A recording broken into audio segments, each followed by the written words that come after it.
Let's see, just waiting to join on here. Hey, Hi, Eric. how are ya? Good and yourself? I'm doing very well. Thanks for asking. Great. Yeah, I see people slowly coming in on here, so it's nice to see everybody joining in. Yeah, sure. Let's just wait a couple of minutes to see who else joins, and we all want to hear what you have to say. That sounds good. I'm looking forward to it. I'm so happy we finally have like a nice weather. It's been like the last Yeah, couple of days here in Miami. It's been so humid, so hot. Like, oh, I know. It's starting to feel like summer. yeah, definitely. I know. I like it though. I can appreciate the warm weather, that's for sure. Well, until it gets like till the mid of summer, and then you're like starting to get over it. You're like, okay, Yeah, just one day of a little bit of cold would be nice. sure. Yeah, yeah. I mean, it's nice when we have our winter, right? Our Absolutely, Miami winter. because it's not really a winter. Exactly. But it's nice weather. It's like usually it's nice days out, the sun is out. We're in Miami, so it's like palm trees, blue skies. I don't know. I love it. I love Miami. Yeah, absolutely. Agree.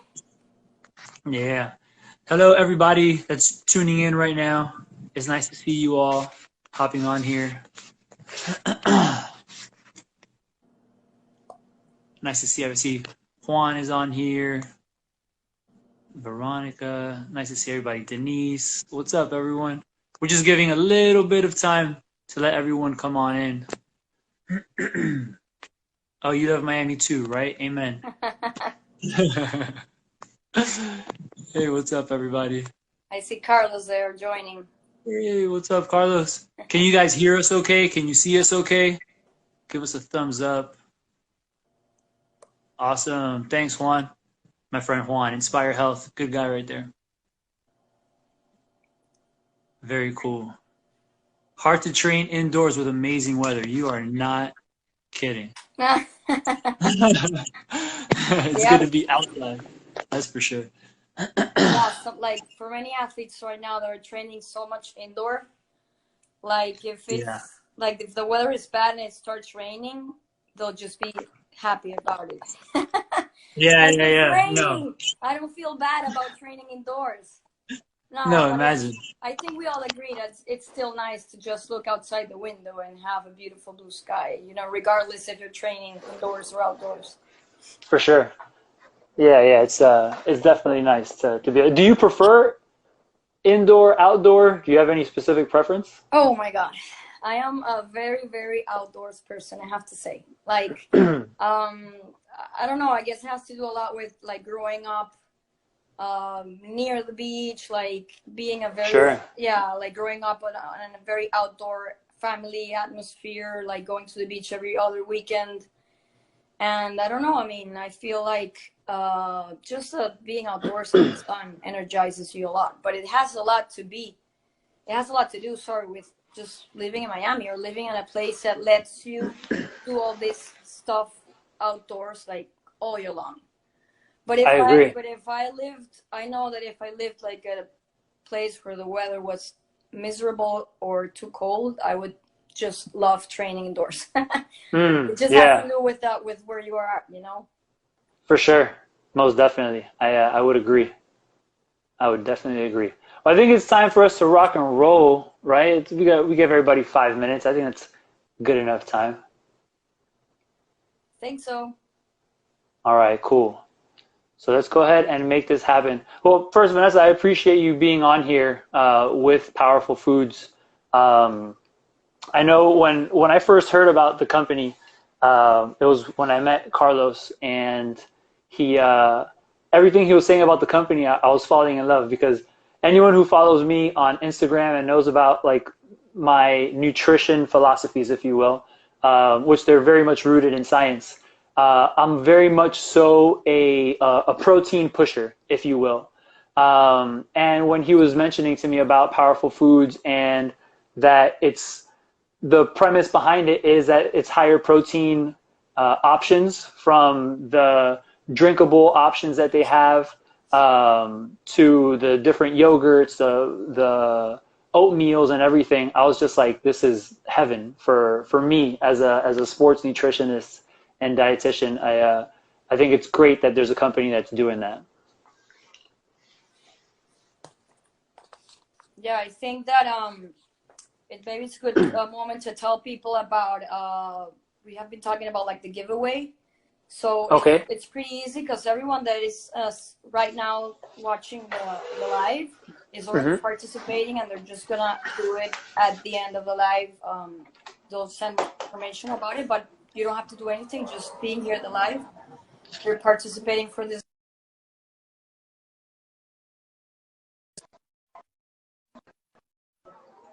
oats, which are amazing. I love them, and also a 6-pack of the regular oatmeal. And they do have right now like a 15% promotion until the 31st of April.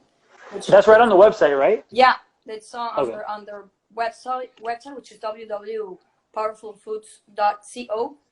So, Okay. I mean, powerful.co, sorry. And you can always find it on Amazon, you know, any time of the year. But since they have the promotion right now, like it's a good time to just visit the site and browse around. Most definitely.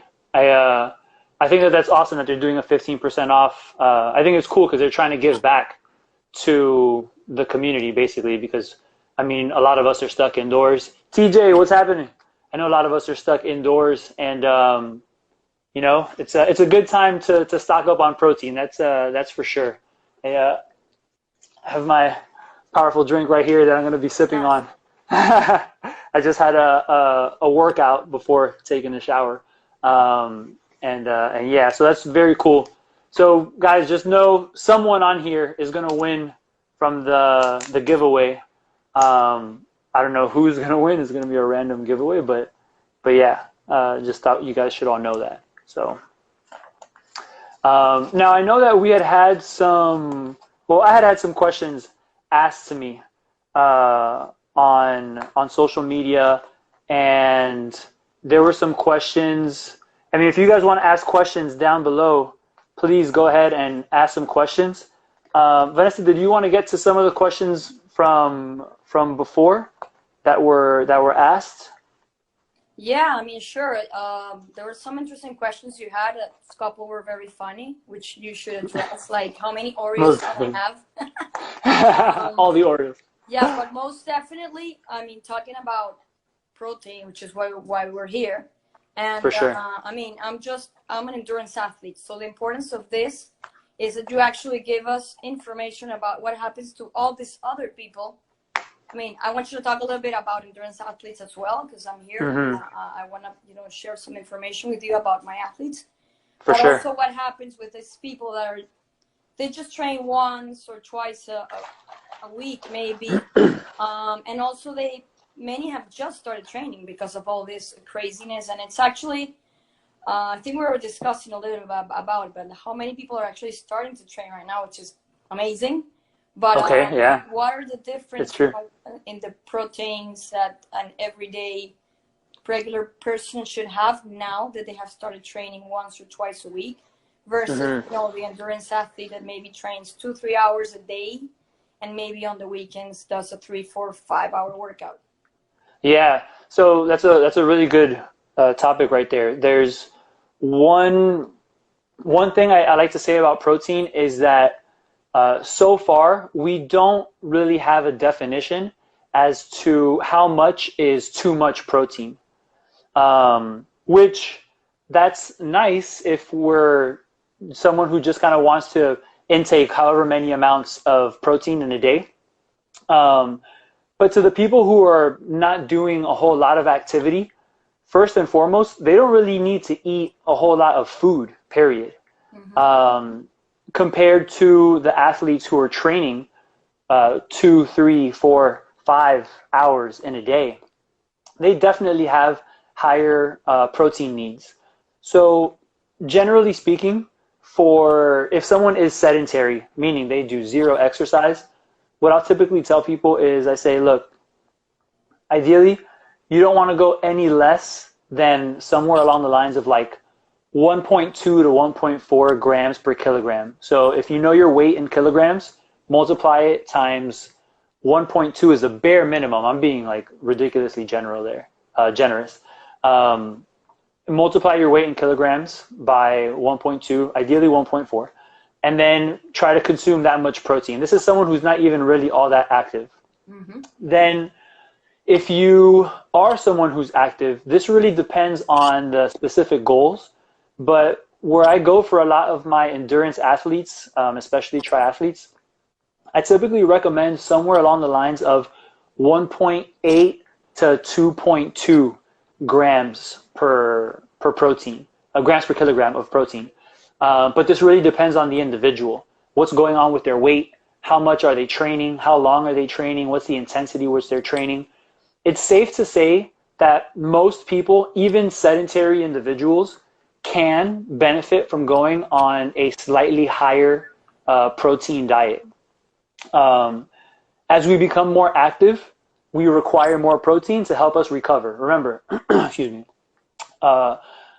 protein is the recuperation macronutrient. Then if we are looking to cut weight, it could help with cutting weight. If we're looking to gain weight, interestingly enough, it could help with gaining weight, but that's a totally different topic there. Yeah. So just in general, people can err on the side of, when in doubt, protein. That's what I usually like to tell people. When in doubt, just look for the protein, and that can start helping with your recovery needs. Okay, I just saw someone asking about how many protein do they need if they want to build more muscle. So of course this is very particular as well. Like I'm guessing that you would have to know exactly, what kind of activity this athlete is doing currently, etc. Definitely. But if you're going to looking to build muscle mass, so I'm guessing you just have to go higher, right, on that number. Yeah, so that's a tricky question, right? Because as a registered dietitian, I'm definitely thinking first and foremost, well, what's going on here? What are specific goals? What's the psychology behind this person? What's the medical history and all these other things? Mm-hmm. But if I'm going to generalize it, I would say go ahead and start with around no less than 1.6 grams per kilogram of body weight. For those of you that don't know how to figure out your weight in kilograms, get your weight in pounds and divide it by 2.2, and then whatever you get there, that's going to be your weight in kilograms. Multiply that number by 1.6 and start there. Notice how you start to feel with 1.6 grams per kilogram of protein. For some people, it can be a lot, and they have to get used to having that much. So I would start off at around 1.6. Now, the bigger trick with building muscle is making sure there's enough muscle stimulus. That's number one. Meaning, are you training enough? Are you lifting weights? Are you putting in that work in the gym, body weight movements?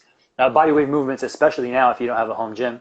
And then number two is going to be, are you eating enough? Because in order to build muscle, protein is very important, but we also have to make sure that we're getting enough calories. So we got to think, all right, am I doing enough muscle stimulus? So am I lifting weights, so on and so forth?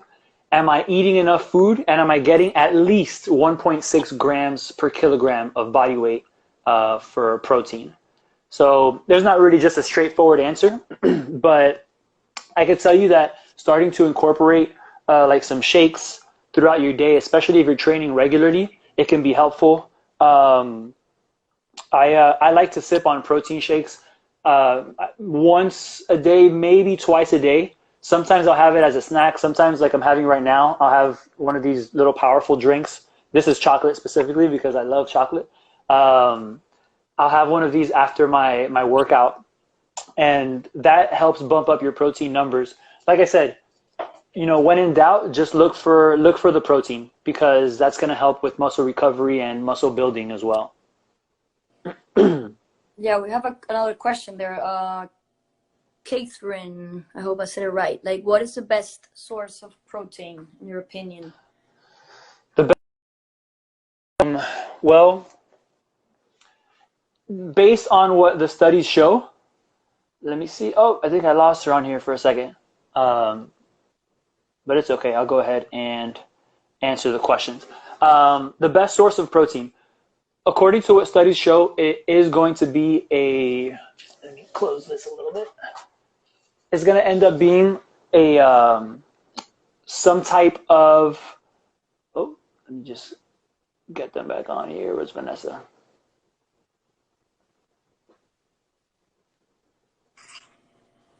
Lost you for a second. No idea what happened. I'm back.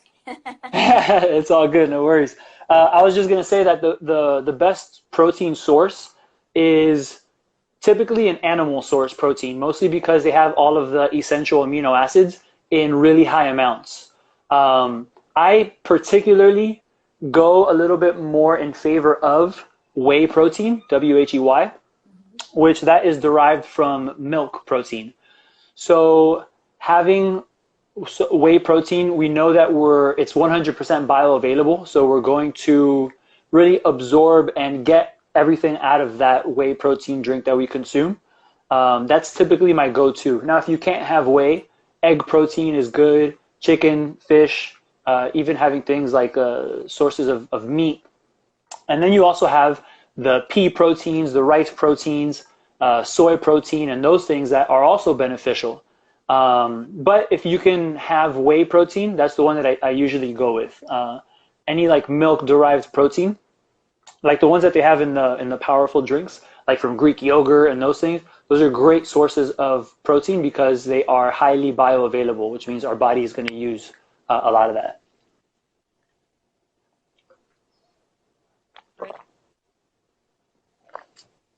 I know that I had gotten some questions before on Instagram. I know one question, I know a friend of mine had asked this one specifically. She was asking about something like a whey protein isolate for a 6-year-old and a 12-year-old, especially in a baked product. Like, is it going to be bad? Oftentimes parents are concerned that their kids might be getting too much protein, or because it's a supplement that it's not going to be good for them. So to answer her question, there really isn't an answer for that. Assuming that there's no health condition, there's nothing wrong like with kidney or liver. It's okay for children to have whey protein. That's just like if they were to drink milk, let's just say. That's like if a child was going to eat their protein, excuse me, whether it was chicken or fish or pea protein, you're still getting the different amino acids. In this case, you're just getting it from a supplemental form that comes from a whey protein isolate. So if you do have children, it is generally safe, again, assuming that there's no underlying medical condition. Hey, BB. What's up, Alex? Assuming there's no underlying medical condition, it's okay for children to consume a whey protein isolate. And especially an isolate because, again, generally speaking, if you are a specific case, always know that individuals are individuals. But if someone has like lactose intolerance, they can actually have a whey protein isolate because it doesn't have lactose in it. Now, the caveat here is that some people may still not respond well to that. Everyone is a little bit different, so we always have to keep that in mind. So I know that was one question that was asked. Another one was how many Oreos is too much Oreos in a day? We can't answer that one. Not right now. That's a dangerous one because people know I love Oreos. But I might just leave that one unanswered, you know? Someone also asked like a couple minutes ago about is it a myth that like too much protein takes a toll on the kidneys? Someone was asking about that. Yeah. Yeah, that's actually a very good question. No, in reality, it's not. Their protein intake is not going to be damaging on our kidneys, contrary to popular belief. This myth, it started when, man, I forgot what year it was, but there was a study that was published. The study was on patients who already have renal failure, meaning they have kidney disease. They're in kidney failure. That means that their kidneys are not functioning very well as it is. And the study was on this particular population, and they were giving them a higher amount of protein. And of course, their kidney function was declining. And in that study, like from that study, they concluded, hey, high protein intake is going to be bad for your kidneys. What they don't say is that the population already had bad kidneys. That's like one of my friends and mentors, Dr. Douglas Kalman. He's one of the founders of the International Society of Sports Nutrition. I'll never forget this analogy that he used. He said, that's like if someone has a black eye and they continue punching that black eye, how are you going to expect for it to get better? It's the same thing with these patients who are in kidney failure. Their kidneys are already not functioning very well. How can they get better if you're just continuing to overload? It's not beneficial for that population.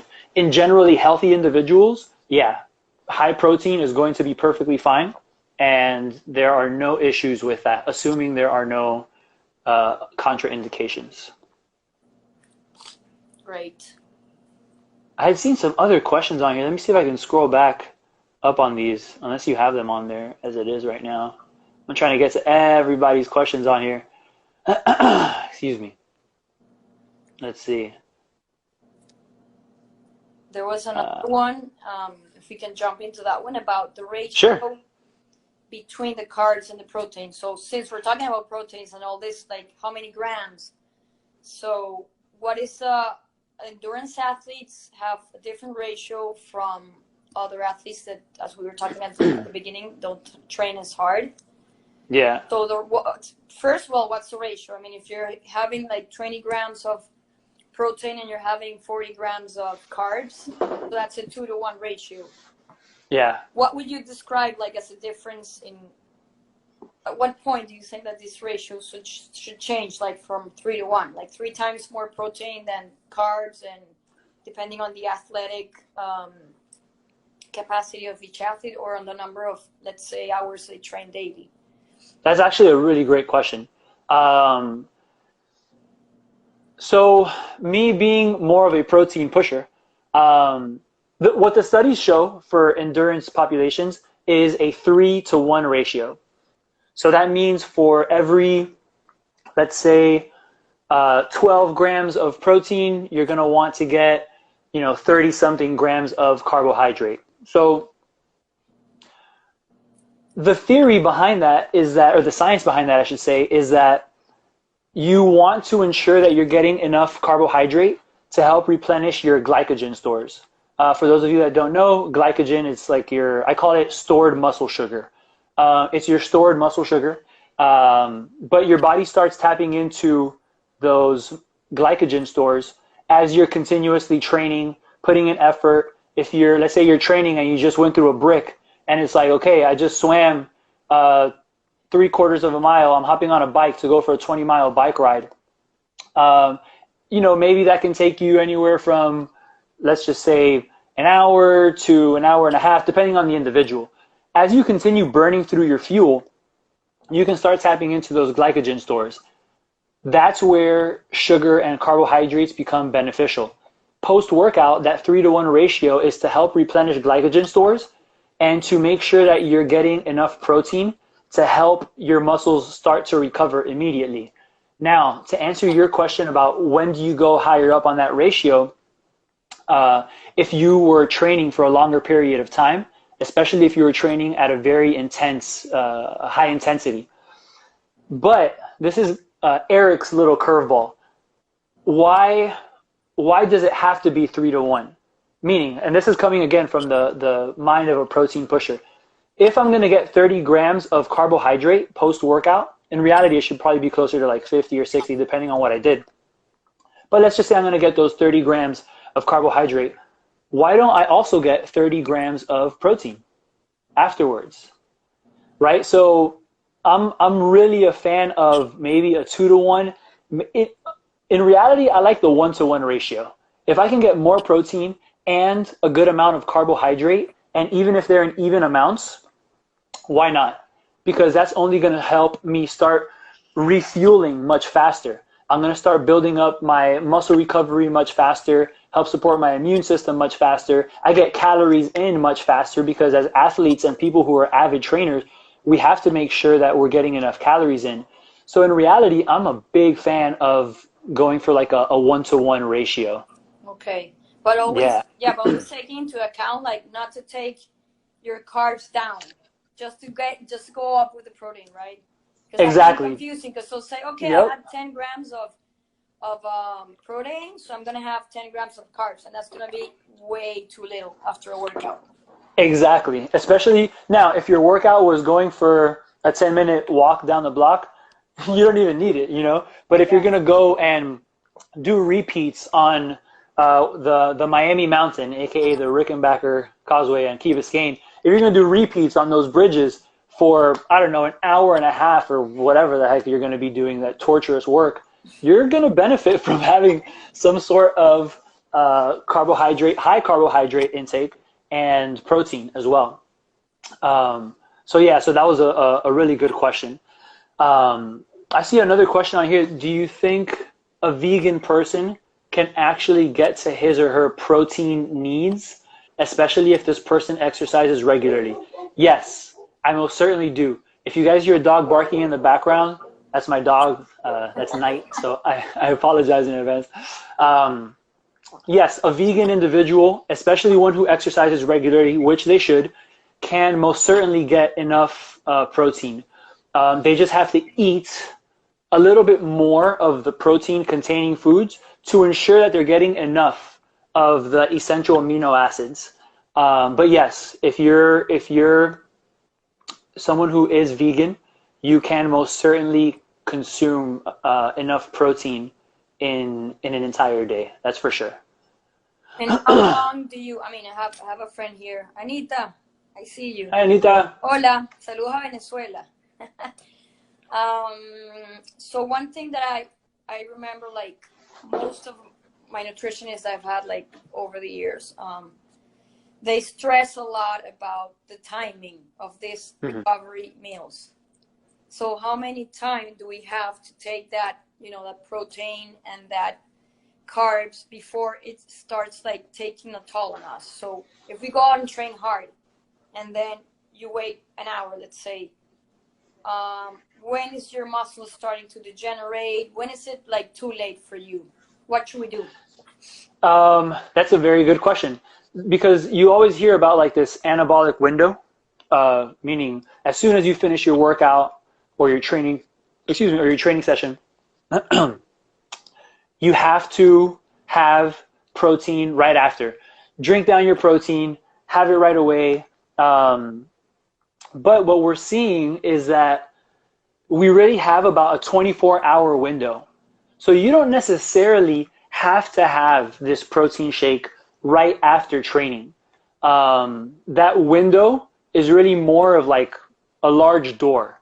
So we don't have to have this protein beverage or protein drink 15 minutes after we work out or immediately after we work out. We actually have the entire day to make sure we're getting enough total protein. However, I'm still a big advocate of getting your protein as quickly as possible after your training, just to kind of help get that recuperation process moving forward. The sooner, the better. I mean, why not? Why waste time? It's more, instead of an anabolic window, it's more like Dr. Sean Arendt says, it's a window of opportunity to make sure that we're getting enough fuel after our workout or our training session to make sure that we are getting enough protein to help our muscles begin to recover. And we also have to take into consideration, am I doing another training session after this? When am I going to eat again after this? Because for that individual, I want to make sure that they're getting plenty of protein immediately afterwards. That So, Yeah, that's why I wanted to, like, get that clear, because many of the athletes, especially for athletes, they do sometimes 2 or 3 sessions a day. So they'll probably do a first session in the morning, get home, take a bath like crazy, and then right now they have to go online on their office and they'll have to talk to the boss or whatever, and yep, they'll probably forget about it. They'll forget about eating. Or when we're yeah, back to our normal life, they will have to take a shower real quickly and go straight to the office, and same thing, like they forgot to eat. And then maybe at noon they'll jump into the gym and do like a training session, or maybe they'll just go straight to swim at 6 p.m. in the evening, and they're on the run all the time. So if they start like jumping and jumping and jumping, these recovery, let's say, windows to eat, then the third, I believe that by the time they do the second or the third workout, their body will be like, hey, wait, you have to give something back. What's going on? Yeah. Yep. 100%. And that's something that, excuse me, that's something that we've seen with, you see that a lot with like college athletes. They are either very concerned with how they look, and they think that they have to starve themselves to be skinny, or they're just running in between classes. They have training, and it's kind of like we're trying to get their nutrition in wherever we can, as far as being a collegiate athlete. With working individuals and professional individuals, we obviously want to make sure that there's enough nutrition coming in to this specific individual, because like you said, how can we make sure someone is eating enough to fuel themselves throughout this their training sessions and just throughout their day in general? Yeah, I agree. There's a couple of questions super interesting because I saw them repeating. One right now is about intermittent fasting, which one of my athletes is always asking me about, and training while on fasting, and we'd love to hear about that, because that's sort of a thing that's also like around nowadays, and it's I want to make sure, like, what do you think about that, about fasting and about intermittent fasting, like both of them? Yeah, so first and foremost, my thoughts on intermittent fasting: if you can do it and it doesn't affect you negatively, go ahead and do it if you feel fine, right? But first and foremost, I would define what my goal is. What am I really trying to accomplish out of all of this, first and foremost? And then as far as fasting is concerned in general, like specifically for training, I think that we have to consider, what am I trying to accomplish out of all of this? What is my specific goal, right? Like, what am I trying to do with fasting? Am I fasting because I feel amazing when I'm fasting? Am I fasting because I heard or read in a magazine that it's going to help me get a six-pack?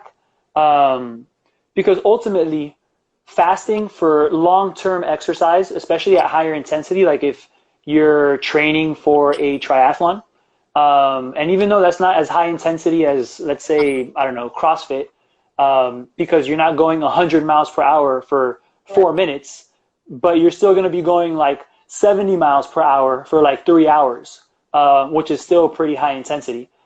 I do not recommend fasting for those individuals, because that can affect their performance later in the workout.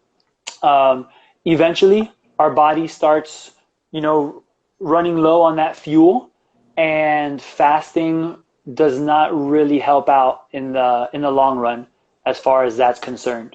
So I don't really recommend it for endurance athletes. If someone wants to incorporate it every now and then and they feel good, excellent. If someone feels good and they're an endurance athlete and they absolutely love it, then hey, you know what? Go ahead and do what you got to do. But from what we see in the science, it's not really recommended to incorporate it for high intensity training and for long training either. Cool. That's really interesting. And also, they were asking if you can eat oatmeal at night, and what is the best time, night or day, to have your oatmeal? You can have, yes, those powerful oats. Gotta have them. I love this. I think you were talking before about like always like having a drink or like taking advantage of, if you have the time like to slow down and have your meal, that's wonderful. But like for me, I can go, maybe I'll go out in the morning and have a training session and have to go straight to give, another lesson, and I'll be like on the run. So I'll just grab a drink and I'll go out with my drink, and I got it. Like I'll feel so good after having the drink and I have energy again. But if I have time to chill, then I'll just do an oatmeal, because especially if I've done like a long workout, I feel like I really need to eat, like bite on something. Yeah. So I'm like something warm. So I love the oatmeal because I'll just pour some water on it and I feel like I'm actually eating something. And of course, For sure. If I have trained like, I don't know, 3 hours or something, and I have and my training is done and I can chill and I have time, then it's what you're saying. Like I'll have eggs and the whole thing. So a whole meal and everything. Yeah, I'll have a big meal. But usually, like from Monday to Friday, that's never the case. Like you're always on the run. So For sure. That's why I feel like this is such a good product, because either the drink or the oatmeal or the yogurts, which I totally love, they just let you grab something, eat, and then just continue with your day. And you don't have to put too much, thought into it. You just want to keep your body. You always have to give back to your body. If you just jump a meal, like you will totally feel it on the next workout or the next day. Like it's not forgiving. Yeah, no, I agree 100%. That reminds me of another question that was asked on Instagram also, as far as, is it too late to eat something? Like if I'm training on a regular basis and I'm doing weight training and all of that, and I want to have a snack like at 11 p.m. This ties in with this oatmeal question. It's never really too late to eat food, right? If we're concerned about storing body fat because we're eating late at night, we don't have to worry about that. As long as we are not over consuming in calories throughout the day, then we're going to be perfectly fine. So anytime is really an okay time to have the oatmeal, as long as it doesn't bother your stomach. Like if you lay down and whatever, then it's going to be perfectly fine. And even eating late at nighttime is okay, as long as it doesn't give you any kind of like GI issues, it doesn't bother your stomach, then it's okay to have it as well. So just keep in mind, as long as I'm not eating too much throughout the day, it's okay for me to eat just about at any time, really. Yeah. I saw a question on here. I was going through this. Someone actually asked about how the keto diet impacts LDL. Keto diet is a very high fat diet, and that's it can have a negative impact on LDL. Just if you want to try keto, get your blood work done, stay monitoring it. And it's been known to increase your LDL cholesterol, which is the bad cholesterol, but just keep an eye on that on a regular basis. Now, I'm trying to remember some of the other questions on there, because I'm kind of scrolling through the feed on here, and I'm just going to try to go through like a quick lightning round to go ahead and answer all these questions, if that's okay with you. Yeah, sure. Let me see. How many grams of protein should be consumed within a day to keep your muscle mass growing? 1.6 grams per kilogram. How much grams of protein per kilogram should a healthy person have who does moderate intense physical activity? At least 1.6 grams per kilogram. Let me see. Somebody answered this one, 145 in kilograms. I think, yeah, somebody answered that. Thanks for that, Denise. What would you recommend for someone who likes running? Keep on running. Just make sure you're eating enough food and getting enough protein. Again, that's why I'm a big fan of these drinks, because they're so convenient, and not to sound repetitive, but I think they taste great. So yeah, if you like running, go ahead and keep on running. Let's see.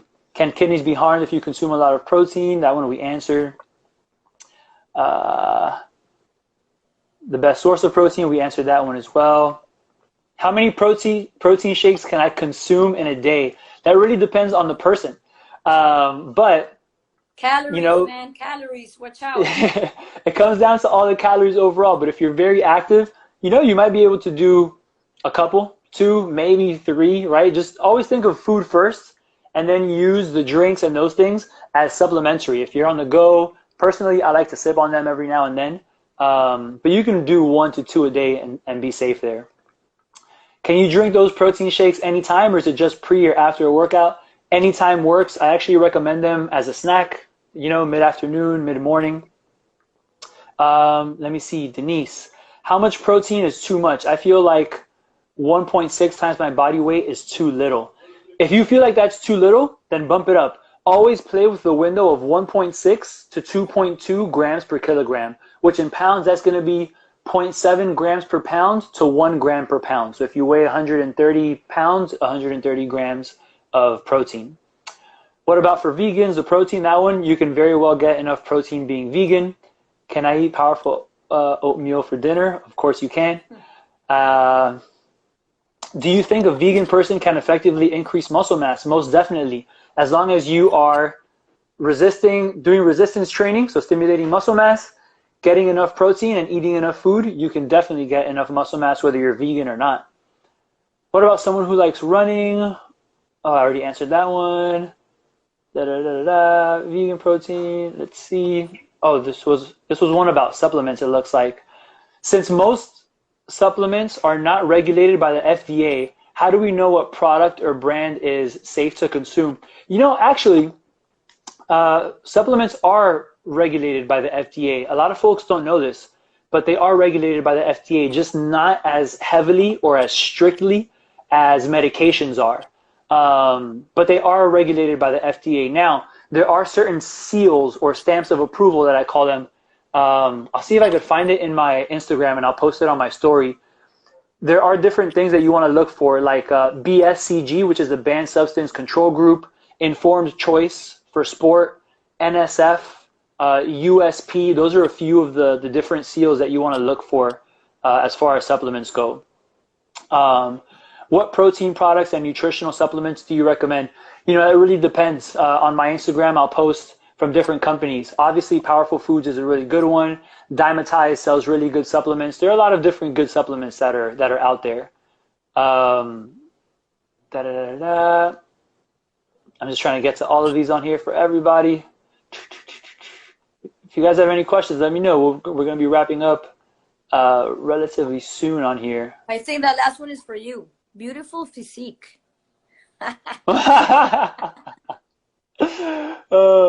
Would you recommend carb consumption after a workout? Yeah, I think we answered that one. Yeah. How to become metabolic flexible and burn more fat? Man, honestly, ultimately, as far as burning fat, the number one thing is going to be to not overeat, right? How you do it almost doesn't really matter, but that's going to definitely be the number one factor there. Can I replace dinner with a powerful drink, making sure I'm eating the right amount of protein during the day?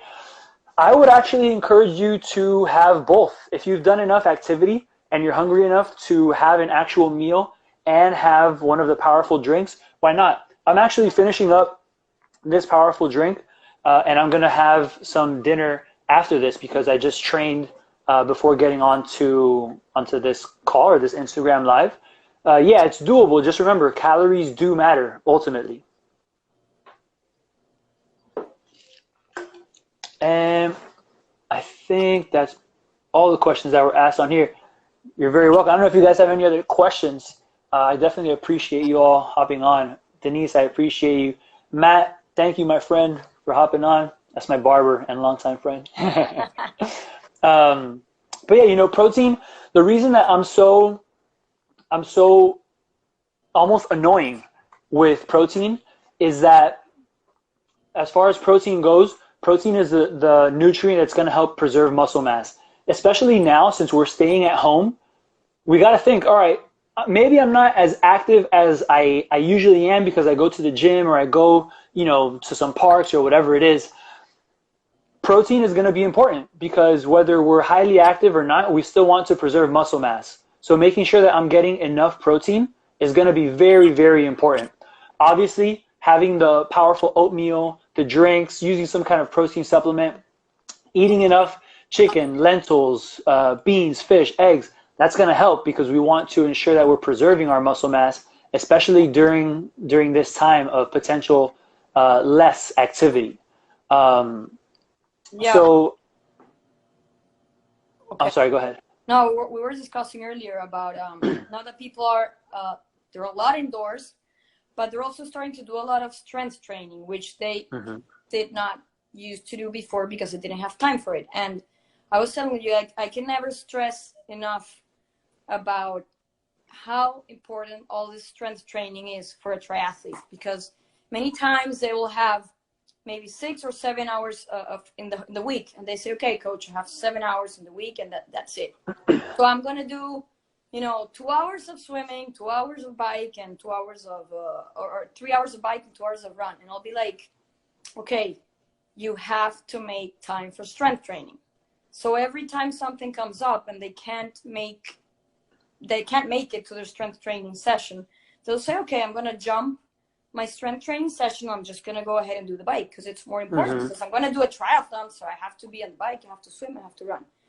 So what's happening now? A lot of people are having more time and they're starting to do strength training. So it's actually, like, for me as a coach, it's a very nice learning experience. And I'm really happy about having a bunch of my athletes finally do strength training. Like, I'm so happy. And I'm telling you, like, you guys, don't just, take my word for it. Just do it. You have time now at home. Take your bands, take your, dumbbells, do this, do that. There's so many live classes out there right now for strength training. There's so many videos to consult. I'm always constantly sending them videos for all this specified cycling exercises or running exercises. And I'm always telling them, just don't trust your coach for this. You're going to see it. Like, you're going to see it in a month. You're going to see it in 2 months. Because I'm not telling, what I stress about a lot is like, okay, I'm sending you the exercises, not so you do them today and tomorrow or once a week. No. I want you guys to finally make it part of your routine. And then in 1 month, when you go outside on your bike and you go outside running, you are going to see such an amazing difference. So for sure. I think that for me as a coach, this is a big opportunity to make a lot of emphasis on all this strength training part, and they're going to see the results. But to make this work, they also need, as we were talking, they need protein, because Definitely. For them to build their muscle, they have to do the strength training and then they have to recover accordingly. So it's not just, do the strength training and go to sleep or go back to the computer to talk to your boss because you have a Zoom meeting and then forget about, giving back to your body. Because you're definitely going to have a deficit in calories and protein. And this whole strength training trend that is going on because of this craziness, which I think is amazing, that people are training so much indoors right now. It's going to have amazing results. They're going to see the results in their following triathlons, because we'll be out there, you guys, at some point. And we're going to start racing again. And you're going to, I'm telling you, like, they're going to feel so much better running. They're going to feel so much power just because they're doing their strength training and they're recuperating. They're doing all the recovery the way they should. For sure.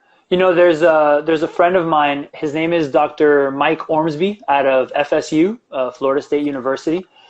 And I'll never forget when he was presenting one time at one of the International Society of Sport Nutrition seminars or conferences. And he said, power wins races. He was specifically talking about preparation for a half Ironman 70.3.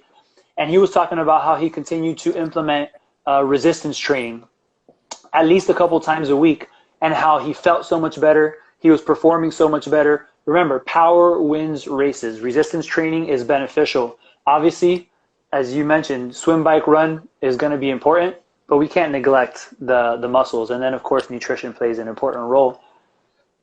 So that's definitely an important point. I saw a couple of other points on here. Macros are important if you know your body type. How can someone determine their body type, or is that not important? That is not important. Body type does not matter. Ultimately, the macros will matter more as far as total calories, enough protein, but body type really doesn't matter. Let's see, Carlos wrote on here, I'd love to hear about your eating habits. Both of you are pretty elite athletes. Would love to hear your routine.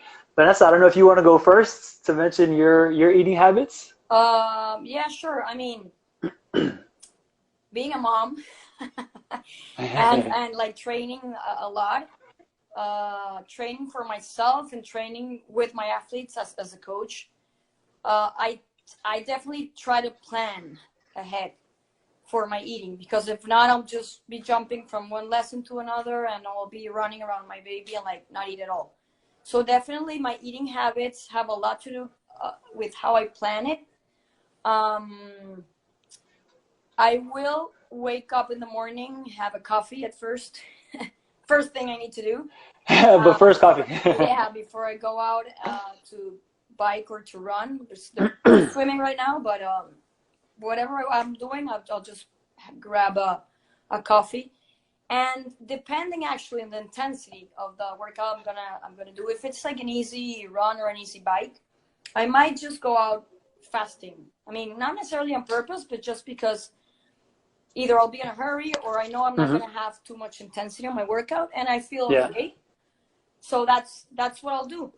If I am, however, gonna train more than 45 minutes, or I know I'm gonna have a hard workout, like with intervals, I'll definitely grab some carbs Mm-hmm. and a little bit of protein. Maybe not Sure. much, because of I don't feel like it it gets too well on my stomach unless I have enough time. Yep. Like if I'm going out right now to run, I'll just have a little bit of carbs. Sure. When I get back from running, or biking or whatever, I will always try to grab either a protein drink, or an oatmeal, or just Mm-hmm. get myself a couple of eggs with the bread. Like, I'll try to always balance it out and make sure Yeah. that I have like some protein and some carb. And the rest of the day, I do have to like play around with it, because some days I'll have to train 3, 4, 5 people, and some days I'll just have one lesson or one training session.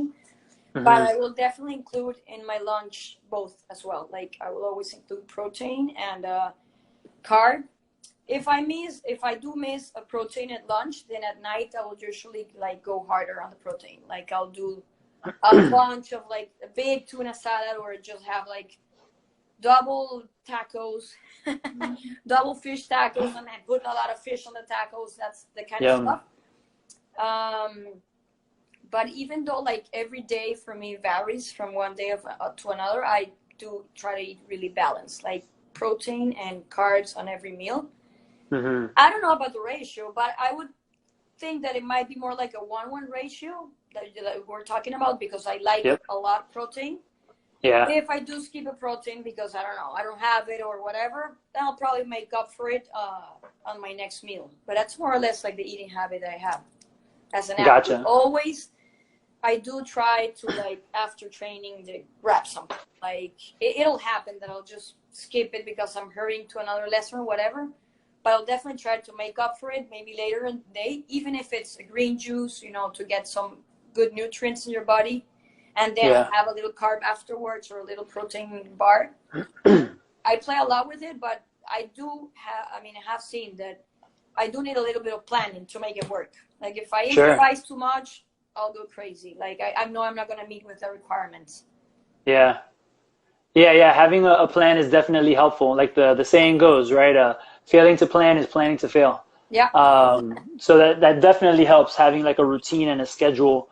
And yeah, I mean, I guess as far as my eating is concerned, just to answer Carlos's question there, generally speaking, I wake up and I have a pretty decent breakfast. It could be anything from a yogurt drink with 3 eggs or so, maybe a slice of bread, sometimes bacon, sometimes not. I would say less times. I don't have bacon regularly, but maybe a couple times a week. Sometimes I might also make myself a really big shake, where I'll put either some kind of protein powder in there, oatmeal, some kind of I'll put like a chocolate milk or a chocolate drink in there. Just make it like a really strong shake. And I also put like some creatine in there. I'm a big fan of creatine. So I try to eat a lot throughout the day. I'll have snacks.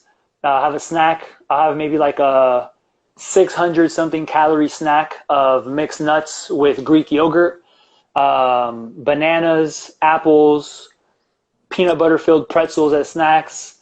Lunch might be like a big Greek salad with chicken and spinach, olives and cheese, hummus and those things.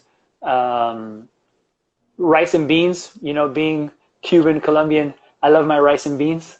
So I have rice and beans with chicken, fish by themselves.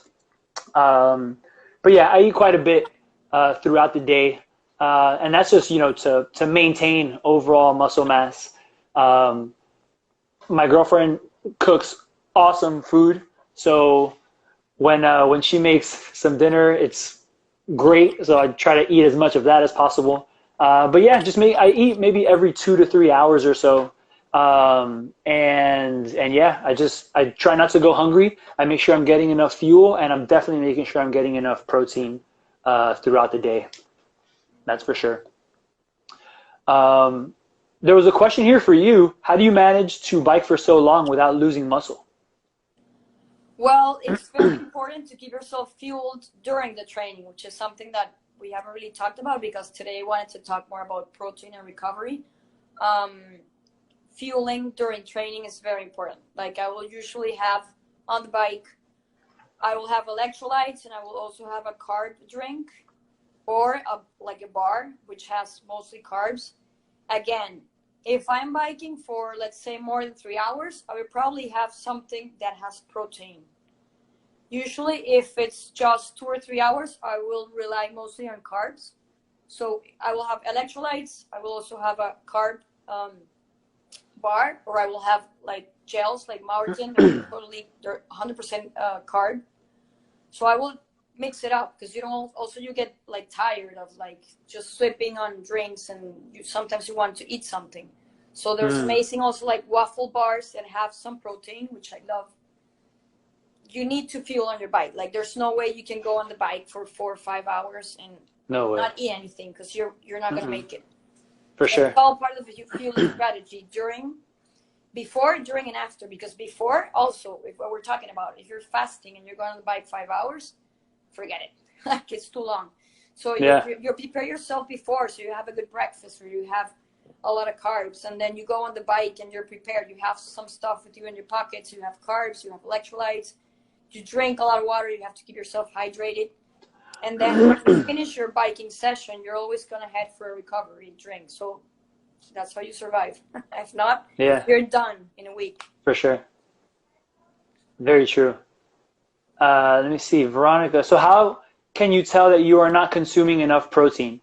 If you're not recovering from your workouts, if you're feeling like a little bit weak, if maybe you're risking getting sick, and other things too. You could also look at like maybe you have like brittle nails, or your skin breaks easily.